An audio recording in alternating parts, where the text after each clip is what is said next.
Instituto Nacional de Antropología e Historia, 75 aniversario.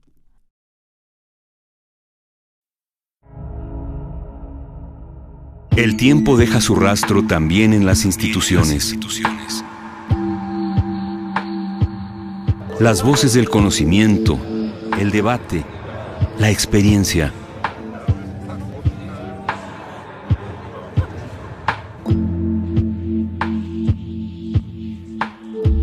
El INA en sus propias palabras. ¿Qué tal, amigos? Muy buenos días. Esto es Radio INA. Un servidor, Juan Stack, les da la más cordial bienvenida. Conaculta y el Instituto Nacional de Antropología e Historia los invitan a acompañarnos en la emisión de este programa, en el que hemos invitado al historiador Faustino Aquino. Él es investigador en el Museo Nacional de las Intervenciones en Churubusco y está con nosotros aquí. Bienvenido, don Faustino Aquino. Gracias por estar aquí. Un placer tenerlo ante estos micrófonos. El placer es mío. Muy bien. Y con él vamos a platicar sobre el tema de el Batallón de San Patricio, que a algunos les sonará el tema, a otros no les sonará, pero para eso está el especialista, para aclararnos todas nuestras dudas. Antes de iniciar esta conversación, me gustaría dar unas breves notas sobre el currículum de don Faustino Aquino. Él es historiador y sus estudios de licenciatura, maestría y doctorado los ha hecho en la Facultad de Filosofía y Letras de la Universidad Nacional Autónoma de México. Ha trabajado la tesis doctoral en proceso, está ahorita con el título La actuación política y militar del general Antonio López de Santa Anna durante la guerra con los Estados Unidos. Como les decía, es investigador de tiempo completo del Instituto Nacional de Antropología e Historia, adscrito a Intervenciones. Es autor de un libro muy interesante que se llama Intervención Francesa, 1838-1839, la diplomacia mexicana y el imperialismo del libre comercio, que sería la Guerra de los Pasteles. La llamada Guerra de los Pasteles, así es. Y también Faustino Aquino es autor de varios artículos y trabajos de divulgación relacionados con este tema de las intervenciones en México. Y pues bien, antes de iniciar a hablar así directamente sobre qué fue el Batallón de San Patricio, qué significado tuvo, debemos entrar en contexto y saber qué estaba pasando en México, cuál era el panorama general, político, social, nacional, internacional de nuestro país antes de este 1847 que nos ocupará en esta conversación. Sí, bueno, la situación de México a nivel interno en la década de los 1840 era de división interna muy, muy profunda, ¿no? Desde la independencia, la clase política mexicana se divide entre quienes aspiraban a conservar la situación política social de la colonia, que después se van a llamar conservadores, ¿no? Que además estos conservadores van a estar siempre mirando a Europa, ¿no? Como un ejemplo a seguir. Y por el otro, quienes van a ser partidarios de imponer, más bien, de renovar la sociedad mexicana, ¿no? A olvidarse de la colonia, de los valores culturales de la colonia, para imponer los principios del liberalismo, ¿no? Y hacer de México una nación moderna, ¿no? En esta división, debido a esta división, el país va a entrar en una situación que algunos historiadores le llaman la época de la anarquía, porque va a haber guerras continuas, guerras civiles continuas, ¿no? Entre estos dos grupos, ¿no? Va a haber incluso cambios de constituciones constantes, porque unos imponen una constitución liberal, llegan otros, la derogan, imponen una constitución de corte conservador, después vuelven los liberales a imponer su constitución, y se están peleando por imponer su constitución, ¿no? O sea, mucha gente voltea hacia Europa, todavía quieren pensar en un monarca, en una lealtad a una monarquía. Bueno, los conservadores decían que la raíz política, social, cultural, etcétera, de México era la monarquía española, de donde habíamos salido, ¿no? Entonces que había que seguir por ese camino, como las monarquías europeas, ¿no? Y los liberales decían que no, que había que tomar como ejemplo era precisamente a los Estados Unidos, y los liberales siempre van a van a tener mucho como ideal la Constitución estadounidense, ¿no? Claro. ¿A qué sectores de la población les interesaba conservar este modelo, digamos, monárquico, a empresarios, a... Sí, en general clero. a las clases acomodadas del país, y el gran ideólogo de esto pues es un miembro de la aristocracia colonial, que es Lucas Alamán, ¿no? Uh-huh. Sí, sí, les interesaba mantener el statu quo, obviamente, pues para conservar sus privilegios y todo esto, ¿no? Mientras que los liberales querían transformar esa sociedad en una sociedad moderna parecida a la estadounidense, lo más parecida posible a la estadounidense. Ahora, Estados Unidos y México, que dejó de ser Nueva España, viene cada una de su proceso de independencia, ¿no? La Nueva España de España, y en 1767 la Estados Unidos de Inglaterra. Sí. Sí, entonces los dos 77. vienen con sus procesos, digamos, Sí. cada país, pero al mismo tiempo estamos con una frontera pues enorme hasta la fecha. Tenemos una frontera enorme con los Estados Unidos. Entonces, ¿cómo iban viviendo Estados Unidos y México estos procesos de independencia y de acomodo de las fuerzas ya para ser países nuevos, países emergentes? Sí, no, es muy distinto. Los estadounidenses, desde la época colonial, se acostumbraron a vivir en libertad porque la corona inglesa no fue tan controladora como lo fue la hispánica sobre México, ¿no? Uh-huh. Entonces ellos sí, desde la colonia, además los ingleses por su tradición política ya habían desarrollado mucho esto de la libertad, de la ciudadanía, etcétera. Mientras que en México pues era un absolutismo total, el ciudadano era ciudadano, era súbdito, entonces... Sí, por eso los Estados Unidos son la gran novedad en la historia universal, ¿no? Porque sí se convierten en una sociedad distinta, totalmente distinta, en todo el mundo, ¿no? Ahora, también la actitud de los ingleses y los españoles ante la población nativa, la población indígena, fue muy distinta.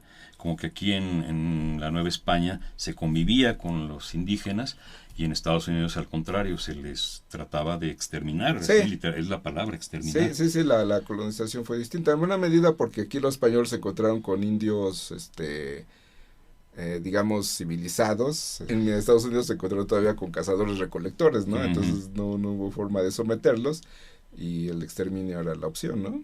Sí, pero el pensamiento ya de los ingleses, bueno, que ya son estadounidenses, aquello ya empiezan a hablar del destino manifiesto, de que ellos son como una raza privilegiada.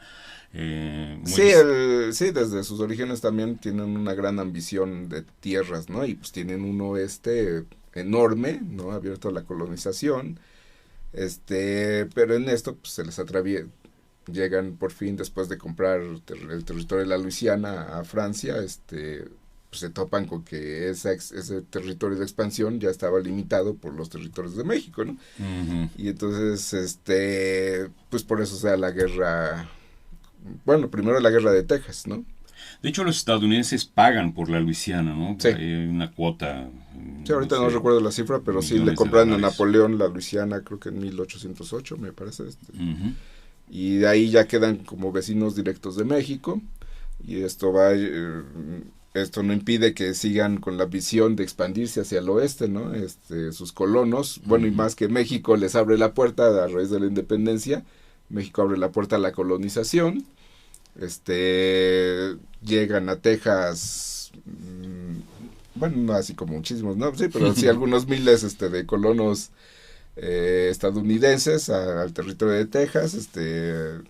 Texas casi no tiene población mexicana, ¿no? Ajá. Creo que son muy pocos los mexicanos que viven en Texas, 3,000, 4,000, ¿no? Si acaso, y los colonos de origen estadounidense, o anglosajón, o incluso de otros países europeos, llegan a superar en número a la población mexicana, ¿no? En 1836, lo que le decía, se deroga una constitución de corte liberal, la de 1824, para imponer una de corte conservador, la de 1836, y esto lo toman los tejanos como pretexto para declarar su independencia, ¿no? Pero es un movimiento que está siendo impulsado, apoyado, instigado por el gobierno estadounidense, ¿no? Eso es muy claro, ¿no? Entonces, a la guerra, bueno, estos declaran su independencia, México intenta sofocar esa rebelión separatista con la campaña de Santana, ¿no? Que empieza a aparecer en estos procesos. pero pues es derrotado Santana, ¿no? En esa guerra, y México pierde Texas, ¿no? Y ese va a ser uno de los, bueno, ya ahí empezaba ya el conflicto abierto entre México y Estados Unidos por la cuestión territorial, ¿no? Uh-huh. Entonces, primero eran intentos de colonización, por decirlo así, como apropiarse de facto de las tierras, sí, antes de que hubiera una declaración de guerra, ajá, de invasión, sí, sí, sí, de reclamo, de ataques que hubo. Sí, ya para la década de los 40, este mismo método lo comienzan a implementar en California. Uh-huh. Claro. Ahora, en la parte francesa les interesaba mucho también la salida al mar, ¿no? Por eso era importante para los estadounidenses tener la posesión de esa zona, la famosa Luisiana. No, bueno, ellos tenían salida al mar con la costa atlántica, ¿no? Sí, claro, por el otro lado. Por el otro lado. Lo que les interesaba era el territorio, ¿no? La tierra, porque ellos están recibiendo un constante flujo de inmigrantes europeos, y la población se expande, ¿no? Siempre hacia el oeste, ¿no? Me interesa hacer un paréntesis especial sobre Santa Anna, porque pues, es un personaje que siempre vamos a tener que caer a hablar de él, porque es muy polémico, porque hay quien hasta lo ve con buenos ojos, yo no, ¿verdad? Pero en fin, ¿cómo manejó Santa Anna la campaña de Texas? ¿Había manera de retener Texas o ya la teníamos perdida de antemano y él solo dobló las manos, en fin? No, de hecho Santana comienza con una serie de triunfos en Texas, ¿no? Lleva un ejército de alrededor de 6,000 hombres, aunque no estaba muy bien equipado y todo esto. Pues el ejército tejano era un chiste, ¿no? Casi, ¿no? Y la campaña es triunfal. Vencen en el Álamo, en Goliat. Realmente el ejército tejano no tenía con qué oponerse a ese ejército. Con D, ¿verdad? Goliat. Sí, donde incluso hay unos fusilamientos que ordena Santana que son abusivos, ¿no? Porque fusilan a todos los prisioneros. Pero todo se echa a perder con la derrota de San Jacinto. A orillas del río San Jacinto, el famoso pasaje donde dicen que agarran dormido a Santana, otros dicen que lo agarran no precisamente durmiendo. Estaba ocupado. Estaba ocupado, sí estaba, ¿no? Pero bueno. Y ahí es donde el ejército mexicano es derrotado. Después, bueno, no en su totalidad, creo que eran 2,000 mexicanos y todavía el ejército mexicano estaba repartido en varios puntos de Texas. Pero Santana es obligado a ordenar el retiro del ejército mexicano y para nuestra mala fortuna los generales, los subalternos de Santana obedecen la orden de abandonar Texas, ¿no? Y ya después Santana, con tal de salvar la vida, firma los llamados Tratados de Velasco, donde se compromete a trabajar en México políticamente a favor de la independencia de Texas, ¿no? ¿La batalla de San Jacinto en qué año fue? 1836. Ah, 36. Ah, mucho antes. Sí, la campaña de Texas es en el 36, que es cuando el año en que los colonos declaran su independencia y su separación de México. Mencionó el Álamo, que es también uno de esos acontecimientos que se mencionan mucho, pero poco sabemos qué realmente pasó en el Álamo y por qué fue este motivo de conflicto entre los dos países. Bueno, el Álamo es parte de la campaña de Santana en Texas en 1836. Santana lleva un ejército desde San Luis Potosí, sí, hacia Texas, penetra en Texas, y llega a, ¿cómo se llama este pueblo? San Antonio Béjar. El actual San Antonio. Ah, San Antonio. El actual San Antonio. Incluso hoy día en San Antonio todavía está el Álamo y es el gran monumento histórico de la ciudad y cada año festejan la derrota mexicana. Sí. Es como nuestro 5 de mayo, ¿no?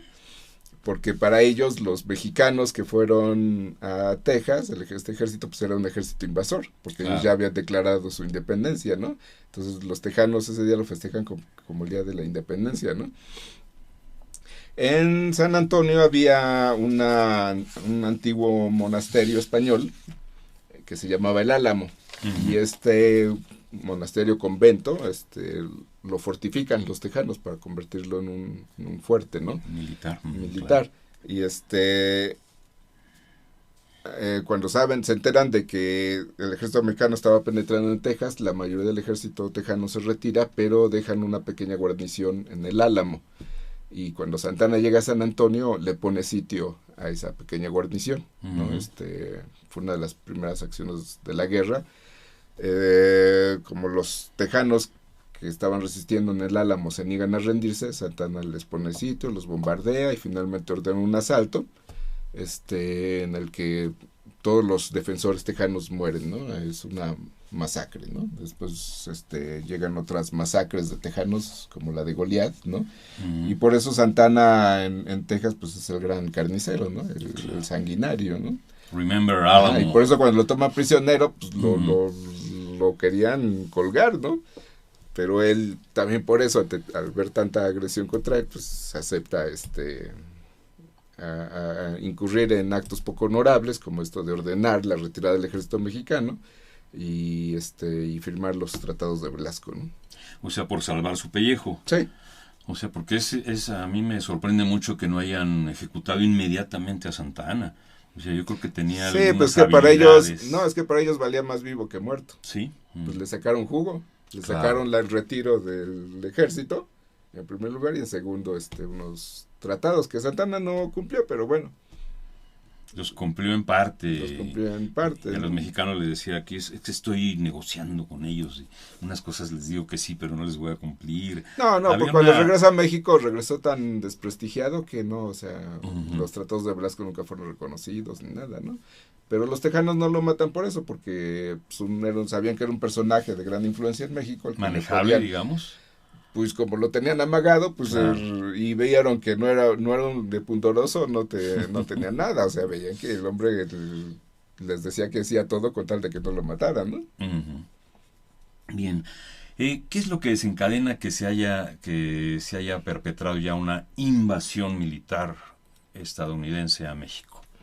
O sea, ahorita estamos hablando de estos acontecimientos, pero finalmente hay ciertos hechos históricos que marcan, por ejemplo, lo que pasó en Brownsville. Bueno, perdón, no se llamaba Brownsville, se llamaba Fort Brown. Hay varios antecedentes históricos antes de que haya ya una intervención directa, una declaración de guerra de Estados Unidos a México. No, bueno, lo que desencadena la guerra entre México y Estados Unidos es la anexión de Texas, porque primero decíamos Texas declara su independencia, se defiende el ejército mexicano, derrota a Santana en San Jacinto, etcétera, lo que ya hemos mencionado, ¿no? Pero en 1845, Texas acepta ser anexada a los Estados Unidos, y esto México siempre había anunciado que iba a ser tomado como motivo de guerra, ¿no?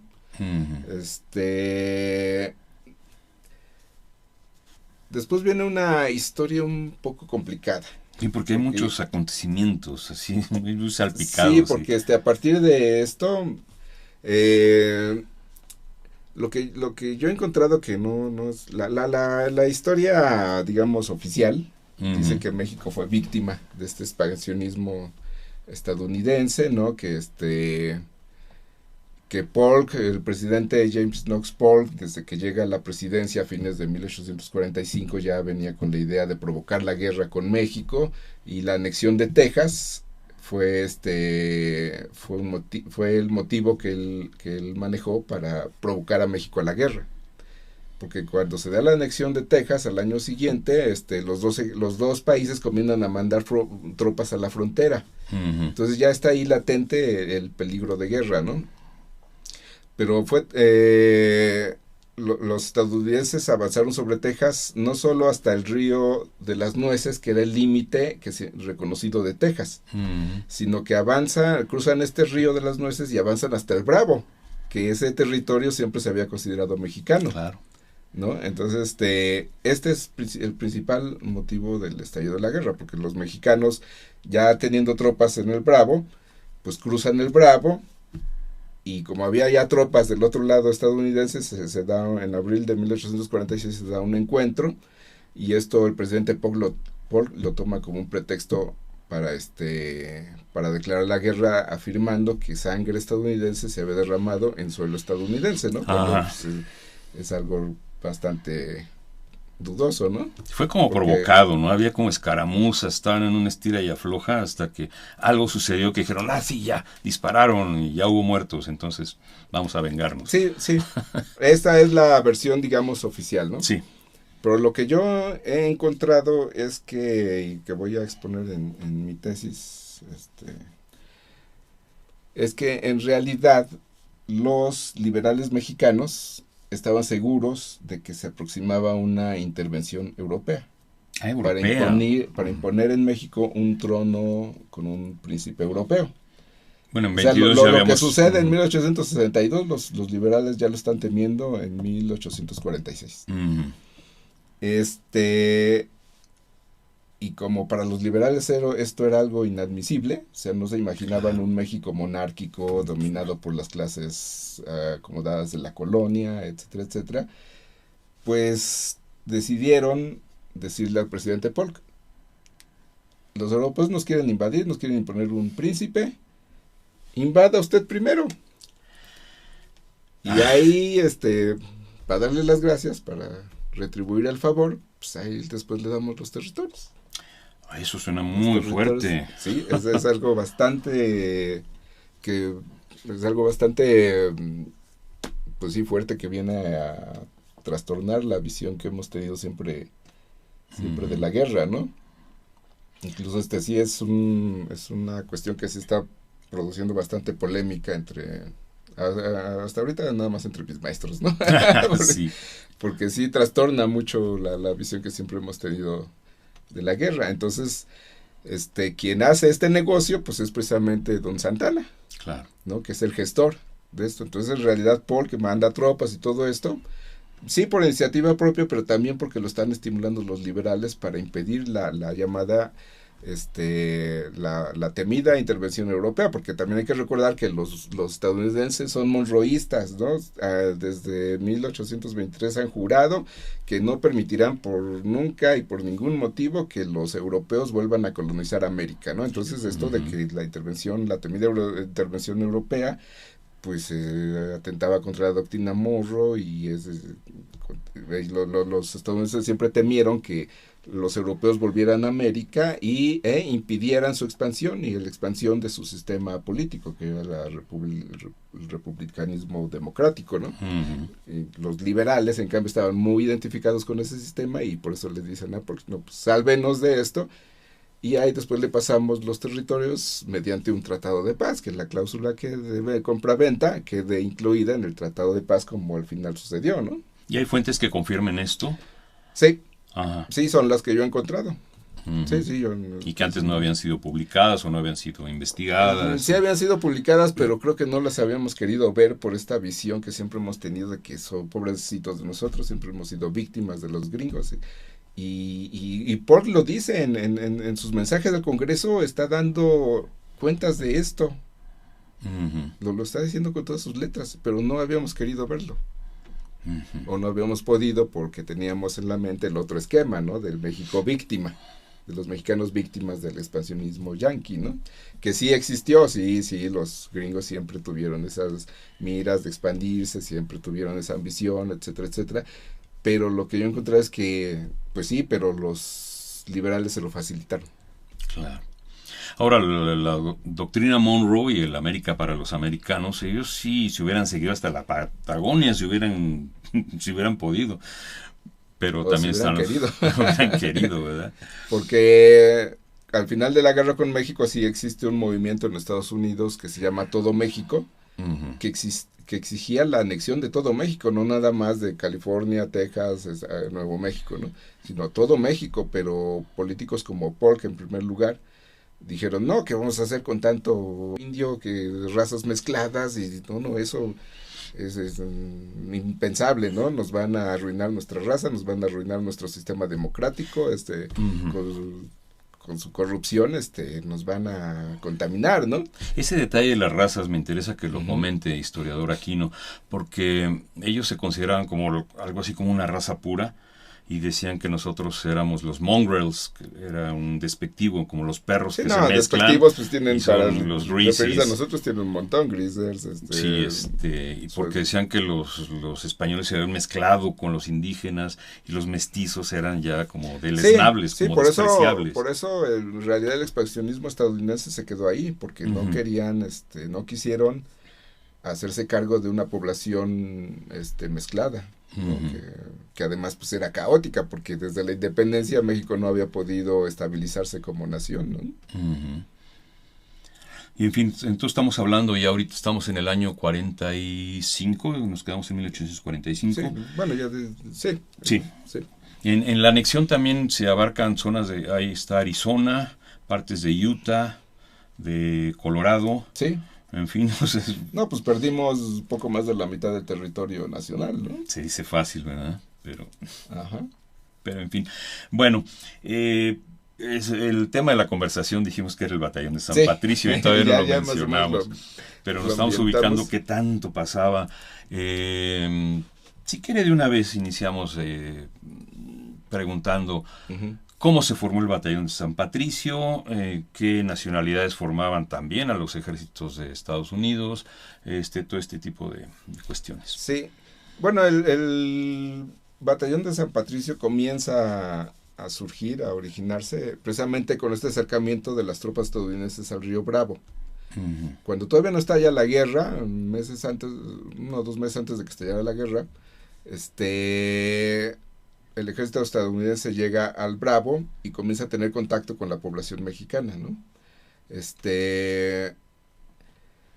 Y comienzan estos abusos que los soldados estadounidenses cometían contra la población mexicana, ¿no? Que robaban, violaban mujeres, y sobre todo lo que más escandalizaba a los irlandeses católicos que venían con el ejército mexicano, digo, con el ejército estadounidense.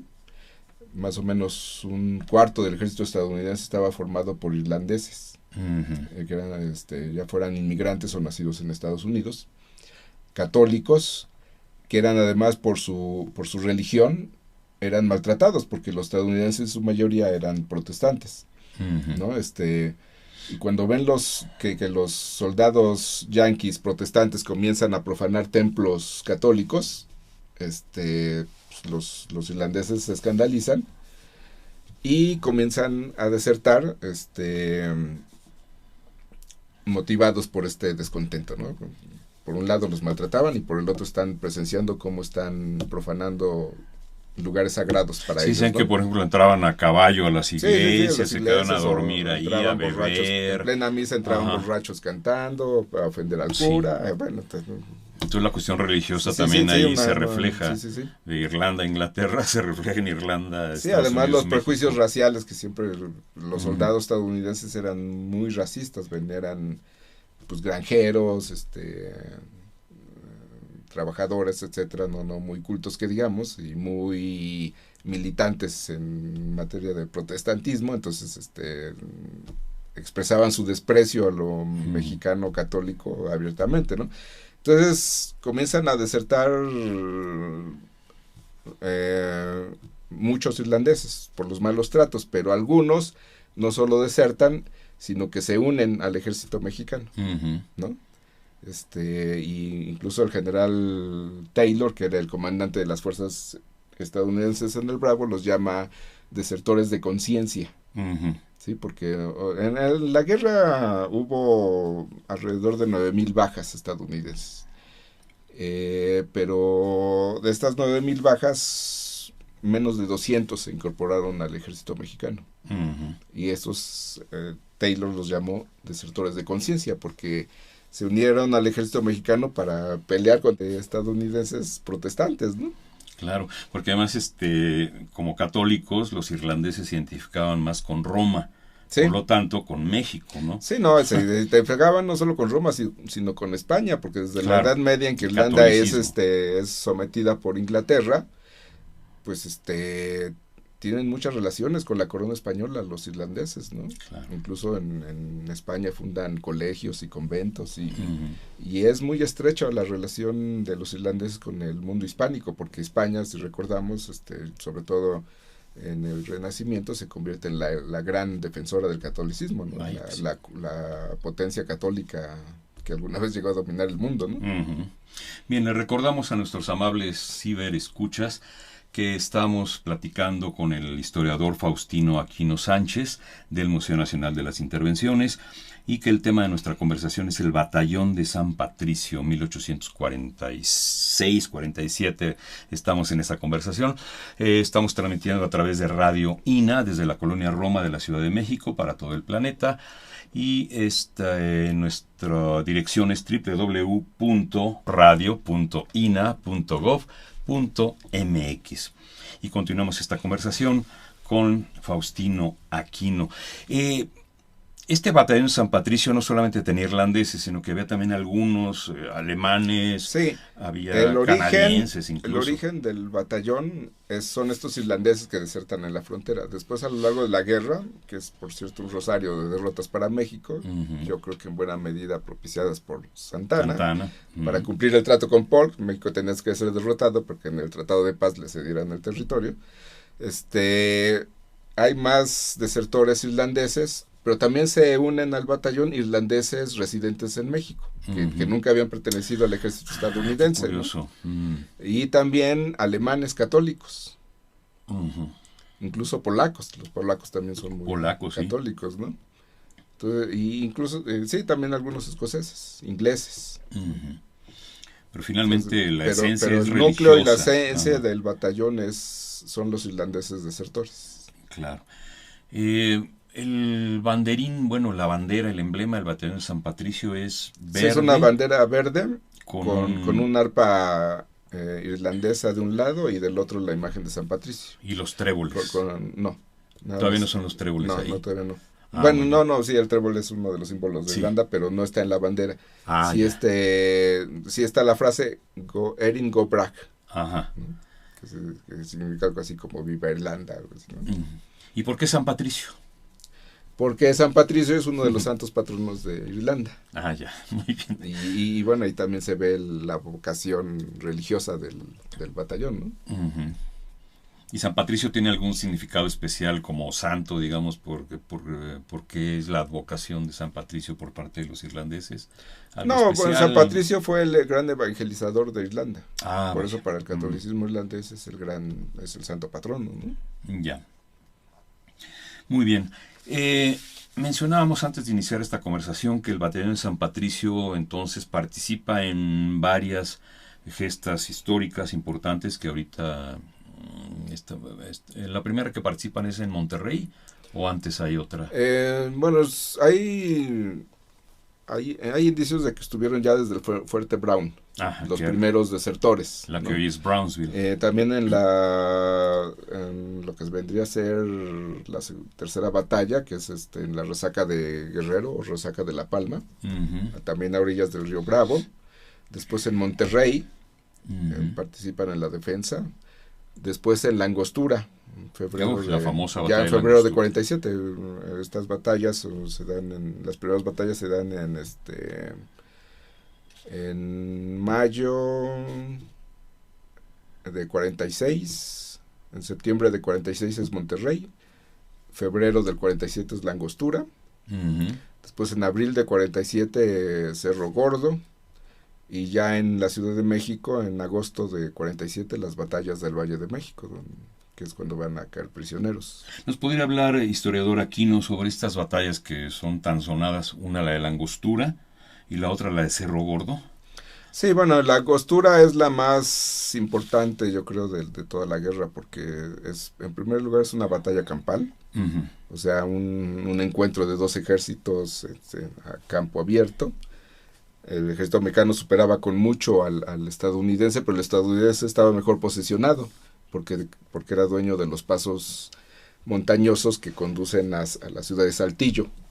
Entonces, ahí sí, aunque los estadounidenses eran 5,000 y los mexicanos eran entre 10 y 13,000, pues sí les costó trabajo a los mexicanos porque aquellos estaban dueños de posiciones ventajosas, ¿no? De hecho es una victoria mexicana porque los mexicanos logran desplazar a los estadounidenses de sus posiciones y ya nada más era cosa de que eso fue el 22 de febrero, ¿no? Ya era nada más cosa de que al día siguiente, el 24, La batalla empieza el 22 con algunas escaramuzas. Luego el 23 es la parte medular de la batalla, que al anochecer queda indecisa cuando los mexicanos habían logrado desplazar a los estadounidenses, ¿no? Y era cosa de que el amanecer del 24 los mexicanos volvieran a atacar para ya acabar con ellos, ¿no? Pero Santana decide retirarse, ¿no? Poniendo como pretexto que los soldados estaban muy cansados y que no había alimentos, ¿no? Cuando hay crónicas que dicen que sí había alimentos, ¿no? Abundaban, o sea, eso de que no había alimentos fue una vil mentira. Y eso de que estaban cansados, pues tenían la noche para descansar, ¿no? Pues sí. Y algunos la mencionan, incluso algunos historiadores, como un empate. Por eso, porque estuvieron a punto de ganarles y no les ganaron. Y ¿por qué no dieron el golpe final al día siguiente, no? Sí. ¿Eso también lo menciona en su tesis? Sí. Porque sí, claro. Sí, eso es algo que siempre hay que mencionar, hay que ¿no? subrayar. Sí, incluso explicó por qué siempre hubo la duda de que si de veras no había alimentos para que se pusiera la tropa y que si de veras eso había sido causa de la retirada. Y no, yo demuestro que alimentos había carretas, ¿no? Y todos los soldados llevaban raciones en sus mochilas, o sea, eso fue un absurdo, ¿no? Pero fue puro pretexto de Santana para permitir a los invasores avanzar hacia el centro de la República, porque su plan era permitir a los invasores avanzar hasta el centro de la República para obligar al Congreso a sancionar un tratado de paz que le cediera a los Estados Unidos el territorio. Ajá. ¿Sí? La Angostura es cerca de Saltillo, ¿verdad? Muy cerca de Saltillo. Sí, a unos cuantos kilómetros al sur de Saltillo. Y sí me interesaría también señalar algo. La diferencia de preparación de los ejércitos. O sea, el ejército mexicano era como que no era un ejército profesional, y el ejército estadounidense sí venían de West Point. Esa es otra idea que hemos tenido siempre en la cabeza. Ajá. Pero no hemos sabido leer. A ver, ¿cuál es su opinión? Si usted ve los textos estadounidenses, casi todos los historiadores comienzan diciendo: los Estados Unidos eran antimilitaristas. No tenían una casta de oficiales capaz de dirigir un gran ejército. La academia de West Point, la matrícula de West Point era tan pequeña que en el momento en que estalla la guerra, el Congreso estaba discutiendo la posibilidad de cerrarla. ¿A poco? Ajá. Su ejército no pasaba de 9,000 soldados, eran entre 7,000 y 9,000 soldados, en buena medida extranjeros, disperso en varias fortificaciones, que que no era ni siquiera capaz de maniobrar en batalla, ¿no? En cambio, México tenía un ejército de 24,000 soldados fogueados en las guerras civiles. Los oficiales mexicanos eran educados en Europa. Los estadounidenses reconocían el elevado nivel académico y técnico de los artilleros y los ingenieros mexicanos educados en Europa. Si usted ve el currículum del general Antonio Corona, que en el momento de la guerra es el director general de artillería, bueno, uno se queda con la boca abierta de la bola de títulos de posgrado que este señor tenía en Europa. También se dice mucho que los soldados venían solamente de la leva, que nada más los levantaban, los uniformaban y vámonos. Sí, pero también había un ejército regular, que era de 24,000 soldados, y en el momento de las guerras, pues sí, agarraban levas y todo, ¿no? Y los Estados Unidos armaron un ejército de 100,000, de más de 100,000 hombres. Pero en las campañas, en estas batallas que venimos mencionando, solo usaron a menos de 9,000. Teniendo 100,000 soldados, usaron a 9,000. ¿Por qué? Porque era su ejército regular. Claro. Como no tenían oficiales para dirigir un gran ejército, usaron nada más a su ejército regular, no a los 100,000 voluntarios, que esos nomás se dedicaron a hacer destrozos y desmanes por todo el país, ¿no?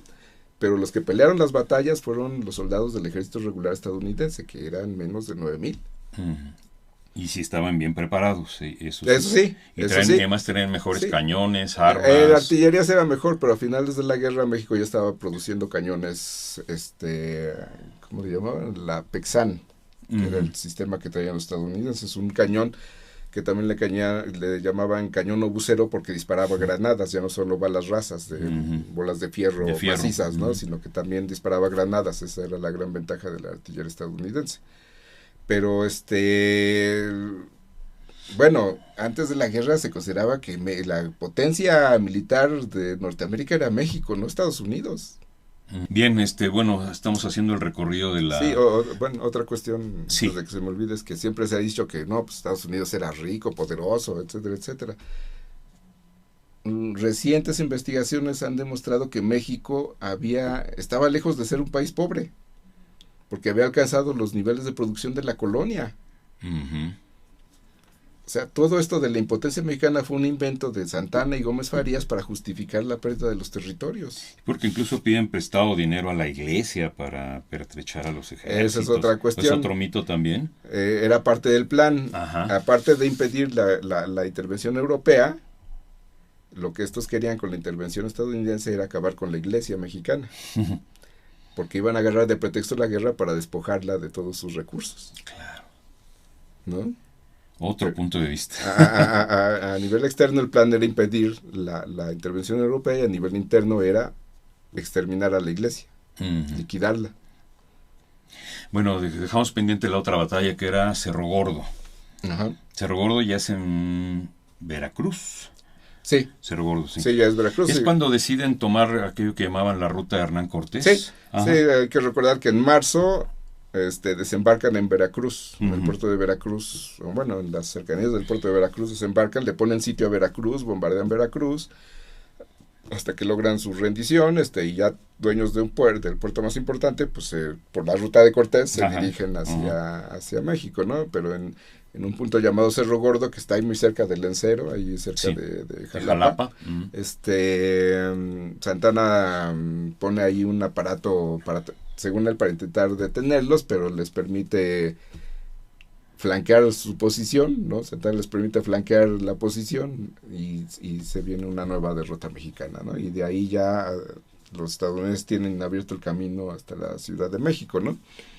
Bueno, eso entre comillas, porque otra de las grandes ventajas de México en caso de invasión es que es un país montañoso. Estratégicamente, un país montañoso tiene ventajas si está a la defensiva, porque puede detener a un invasor en muchos puntos, ¿no? Y esto es lo que incluso el encargado de negociar el Tratado de Paz, Nicolás Trist, le escribe a su gobierno diciéndole, no, es que nos hubieran podido parar donde hubieran querido, porque esto está lleno de montañas, está lleno de pasos montañosos, no hubiéramos podido pasar nunca, ¿no? Y sin embargo, Santana en Cerro Gordo, que al parecer eso iba a ser, ¿no? Pues les permite flanquear, ¿no? Y pasan, ¿no? Ya que tienen el camino hacia México, el gobierno del general Anaya, meses antes de Cerro Gordo, había construido, y esto es algo que no se sabe, que no sabíamos. Porque General Anaya fue presidente sí, dos fue veces. Presidente, mientras Santana era presidente sustituto, mientras Santana iba a campaña, sí. Anaya era el presidente, ¿no? Bueno, primero Gómez Farías y después Anaya. Ajá. Pero algo que no sabíamos es que el gobierno de Anaya mandó a construir fortificaciones en Río Frío. Unas fortificaciones que después las iba a describir como impasables. Incluso Clausewitz, el gran teórico de la guerra del siglo XIX, da testimonio de cómo los pasos montañosos bien fortificados detienen a cualquier ejército, con unos cuantos hombres. Y dice Trist, con unos cuantos de nuestros rifleros hubieran detenido a 100,000. Y lo cual es confirmado por Clausewitz, que sí era posible. Y las fortificaciones de Río Frío, al parecer, eran de ese tipo. Cuando Santana pierde en Cerro Gordo y después se retira hasta la Ciudad de México, se niega a defender Puebla, a pesar de que el gobierno le manda un convoy de provisiones y de armas y de todo lo necesario. ¿Por qué? Porque quiere llegar a la Ciudad de México, no solo para cumplir con Polk, sino para impedir que el gobierno de Anaya lo derrocara. Entonces Puebla es libre, ahí sí no hay ni batalla. No, sí, los dejan libre, a pesar de que el gobierno le manda un convoy de recursos. Y luego abandona Puebla, se dirige a la Ciudad de México y al pasar por Río Frío, después va a declarar, encuentra las fortificaciones y después declara, no, es que solo había unos cuantos árboles talados. Cuando hay documentos que dicen que esas fortificaciones costaron 11,400 árboles.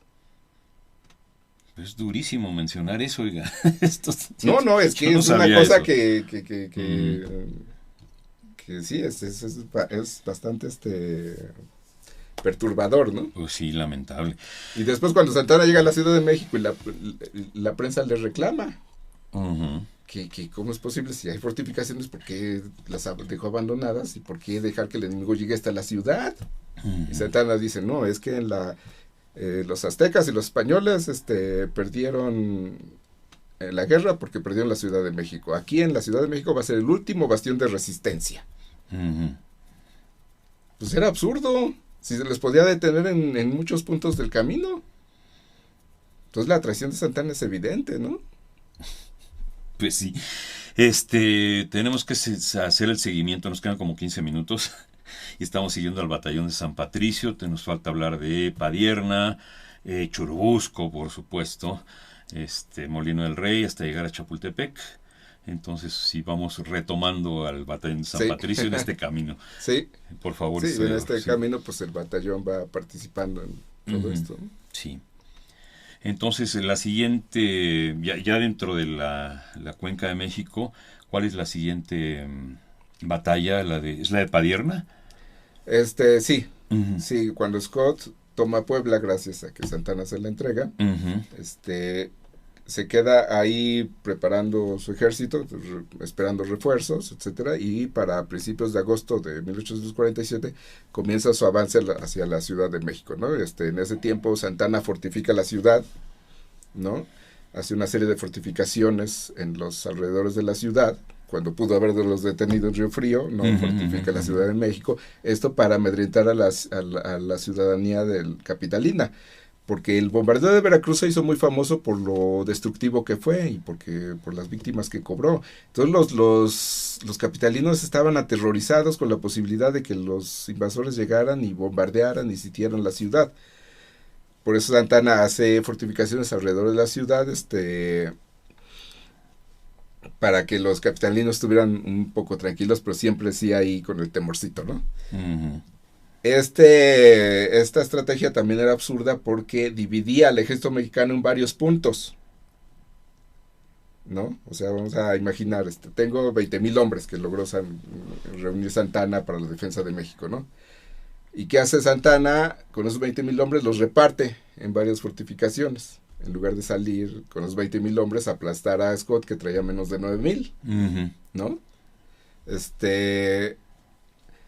Entonces, cuando Scott atacara una fortificación, pues iba a tener siempre la ventaja numérica. Claro. Con sus 9,000 hombres contra 2,000 o 3,000 que hubiera en cada fortificación. Como en efecto sucedió. Uh-huh. ¿No?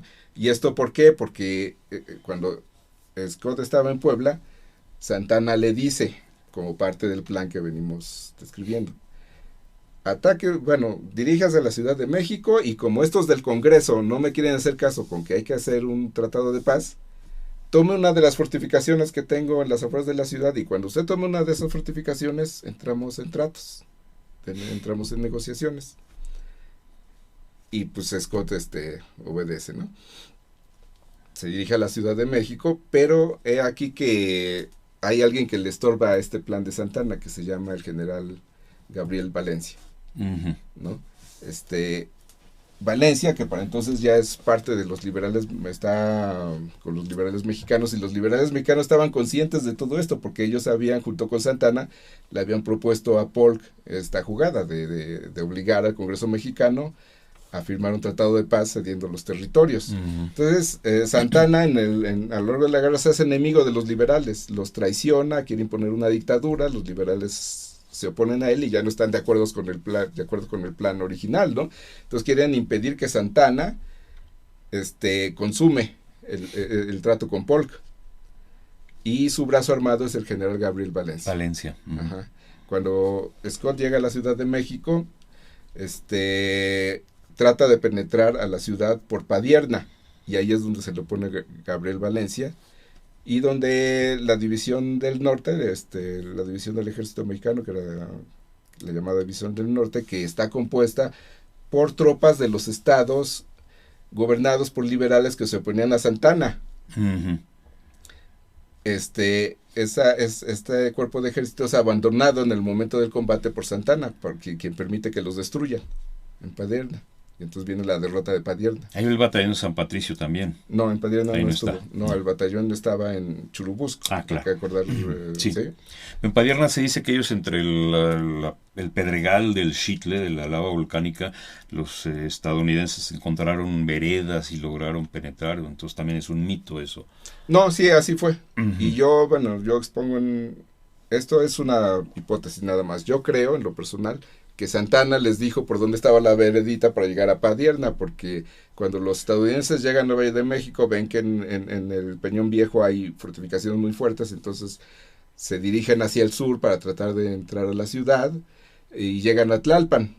Y en Tlalpan Scott se reúne con el cuñado de Santana, el hermano de Doloritos Tosta. En San Agustín de las Sí, Cuevas. sí. Uh-huh. ¿Y qué estaba haciendo ahí? ¿Y por qué tenía que hablar con el general enemigo, el cuñado de Santana, no? Uh-huh. Sobre todo cuando meses antes se había dado una orden por el gobierno de la ciudad de que en cuanto los invasores llegaran al Valle de México iba a estar prohibido que ningún civil, que ningún carruaje civil o caballo montado por un civil circulara en las calles. Y el cuñado de Tosta agarra su carruaje y se va hasta Tlalpan a hablar con Scott, Uh-huh. ¿no? Entonces yo estoy seguro que ahí el cuñado de Santana le dijo a Scott por dónde estaba esa vereda para llegar a Padierna. Uh-huh. Porque Santana conocía bien esa zona. Claro. En años anteriores, en sus campañas contra los gobiernos mexicanos, él había asediado la Ciudad de México con el ojo del estratega que pretende tomarla, y había seguido la misma ruta que Scott siguió, el Peñón, Tlalpan y el poniente de la ciudad. Entonces lo conocía bien. Claro. Pero bueno, esto es solo una hipótesis. Sí, nos quedan 8 minutos de conversación. Bueno. Y yo creo que hasta podemos hacer otro programa ampliando más estos temas que ha tocado en esta conversación, que está interesantísimo. Pero sí tenemos que hablar del batallón de San Patricio, sí, y Churubusco. Sí, pues después de Padierna, después de que la División del Norte, que es en realidad el brazo armado de los opositores de Santana, es aniquilada, pues Scott tiene el camino abierto hacia el Valle de México. Entonces lanza una persecución contra el ejército mexicano en retirada, que tiene que pasar por Churubusco, ¿no? Entonces ahí Santana le ordena a los generales Rincón y Anaya. Anaya ya había dejado de ser presidente y ya estaba en el ejército otra vez, que resistieran lo más que se pudiera mientras el ejército lograba retirarse a la segunda línea de defensa, ¿no?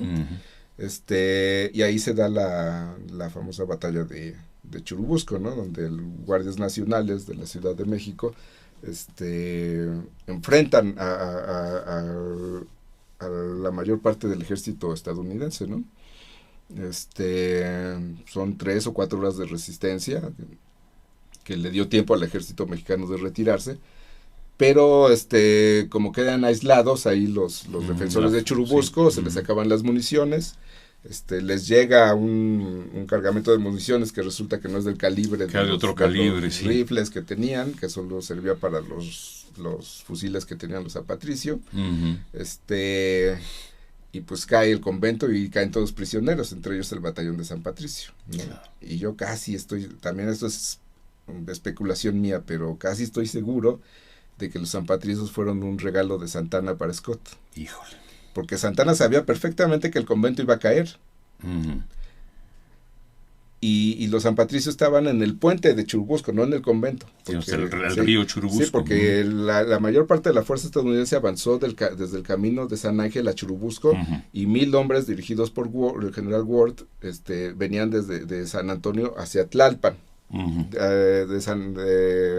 de lo que ahora es Villacuapa, hacia el centro de San Antonio Coapa, hacia el centro de la ciudad, pero por la calzada de Tlalpan. Entonces tuvieron que cruzar el puente de Churubusco, donde encontraron resistencia. La resistencia de Churubusco se da tanto en el puente como en el convento.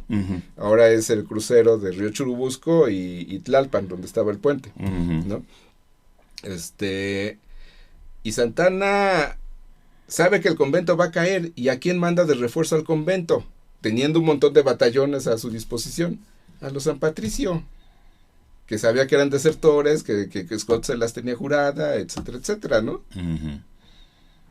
Eso es especulación mía, pero no me pues suena suena, ilógico. no. Y más sabiendo todos los contactos que Santana tenía con Scott, que eso de que Scott atacara y tomara una fortificación, pues era un plan, ya lo tenían acordado. Ujú. Scott pudo, después de Padierna, pudo dirigirse directo a la Ciudad de México por el Chapultepec, camino de San Ángel a la Ciudad de México, Ujú. y sin embargo se empeña en tomar una fortificación mexicana, que en este caso fue Churubusco. Entonces eran los San Patricios. Sí, o sea, ya lo tenían acordado. Ujú. ¿Y a quién manda a Churubusco Santana sabiendo que el convento iba a caer? Pues a los San Patricio. Ujú. Nos quedan ya 4 minutos de conversación. Sí. Sí quisiera mencionar, porque se me hace también muy fuerte para la historia, cómo apresan a los San Patricios y después los llevan a Chapultepec, a la batalla que ya sería tema de otra conversación. Sí. Y la manera en la que son eliminados, la manera en la que son ajusticiados o que son castigados. Sí, pues ahí en Churubusco cae prácticamente la mitad del batallón, ¿no? El batallón estaba compuesto por 2 compañías. Una compañía se componía de 102 hombres. Uh-huh. En el convento caen 85 Uh-huh. San Patricios, ¿no? De esos 85, 72 fueron acusados de deserción, porque Uh-huh. como les digo, no solo había desertores en el batallón, sino que había irlandeses, incluso residentes en México, ¿no? Y de esos 72, 50 van a ser sentenciados a muerte, Uh-huh. ¿no? Sentenciados a muerte por ahorcamiento, ¿no? ¿Por qué por ahorcamiento? La pena por deserción en tiempo de guerra en el ejército estadounidense era el fusilamiento. Uh-huh. No la horca. Y a ellos no los fusilan. No, los sentencian a la horca porque no solo habían desertado, sino que además se habían unido al enemigo. Entonces eso ya se consideró traición, y la pena por traición era el ahorcamiento. Entonces,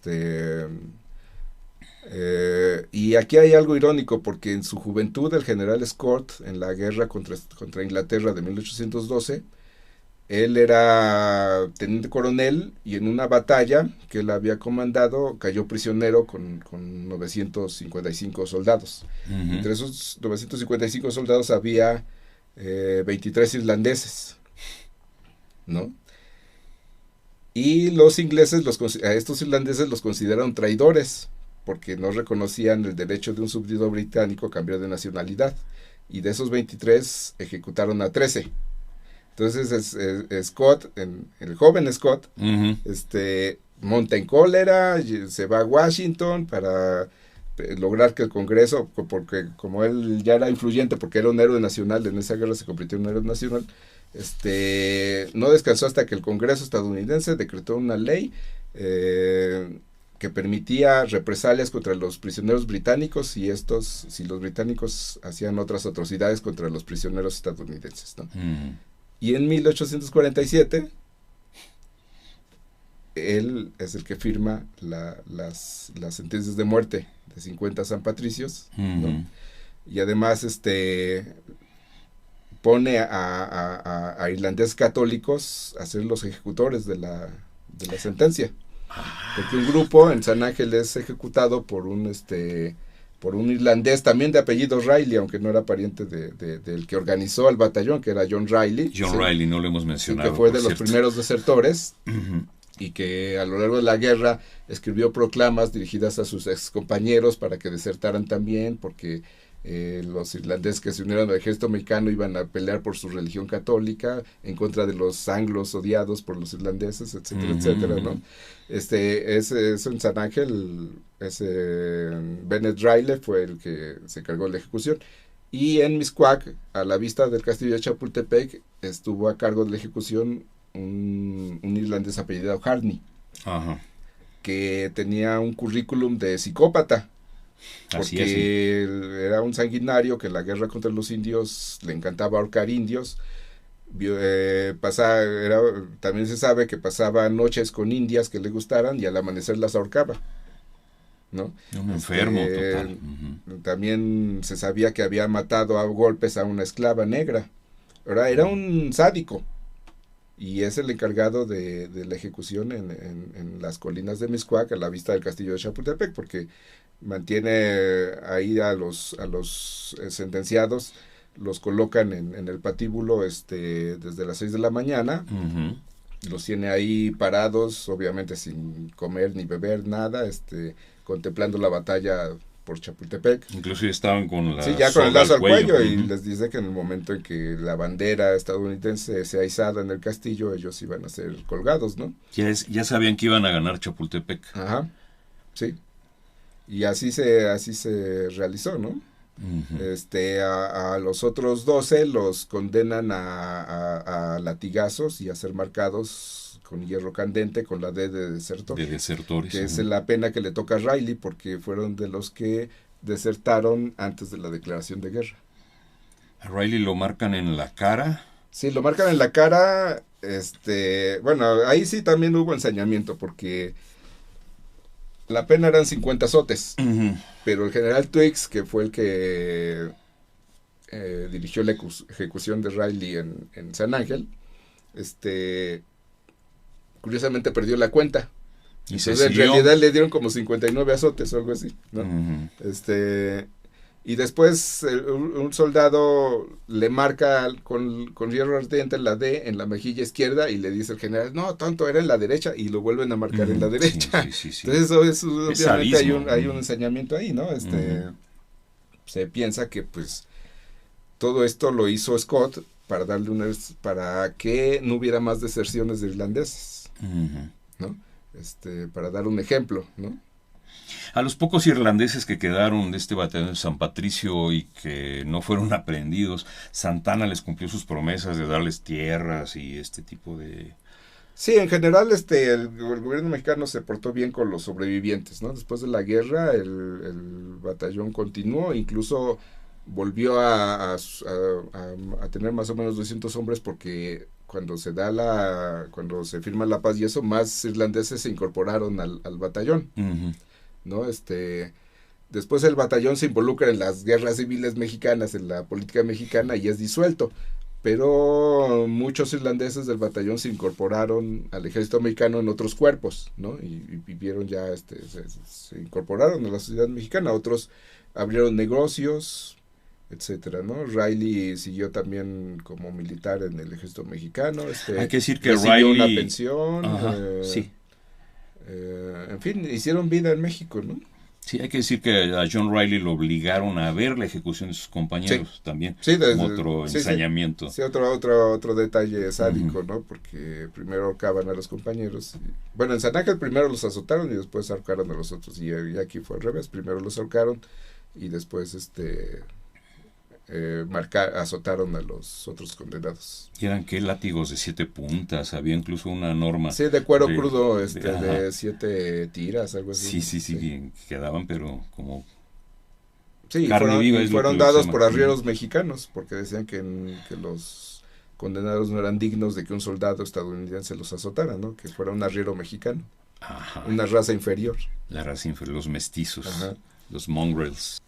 Antes de despedirnos, historiador Aquino, me gustaría que para nuestros ciberescuchas interesados nos sugiriera algo de bibliografía, fuentes en los cuales nutrirse para hablar de este tema del batallón de San Patricio, del que parece que mucho hablamos y poco sabemos. Sí, bueno, la bibliografía realmente es reducida, ¿no? Hay 2 libros principales. Uno es de Michael Hogan, que se titula Los soldados irlandeses de México, Uh-huh. y otro de Robert Ryan Miller, en el que se apoya mucho Hogan, que se titula El trébol y la espada, el batallón de San Patricio, Uh-huh. ¿no? También hay una novela que ya es difícil de conseguir porque no ha sido reeditada, de Patricia Cox, que se llama El batallón de San Patricio. Patricia Cox. Sí, Uh-huh. y de ahí en fuera hay muchos artículos, ¿no? La mayoría en inglés.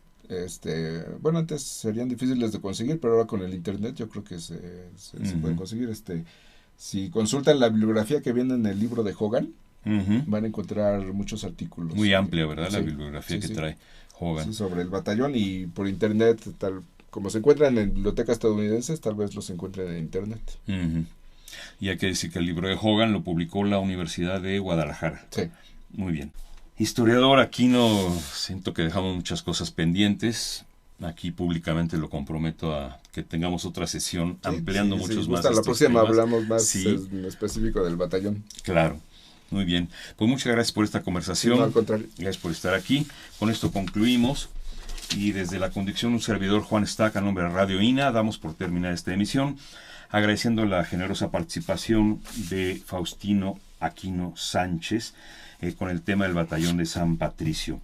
Gracias también a nuestros ciberescuchas, a quienes les sugerimos consultar más de nuestra producción a través de www.radio.ina.gov.mx.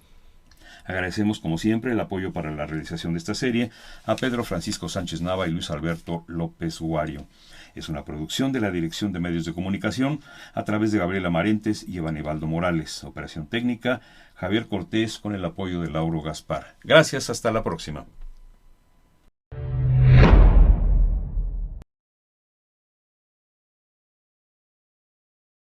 Instituto Nacional de Antropología e Historia, 75 aniversario.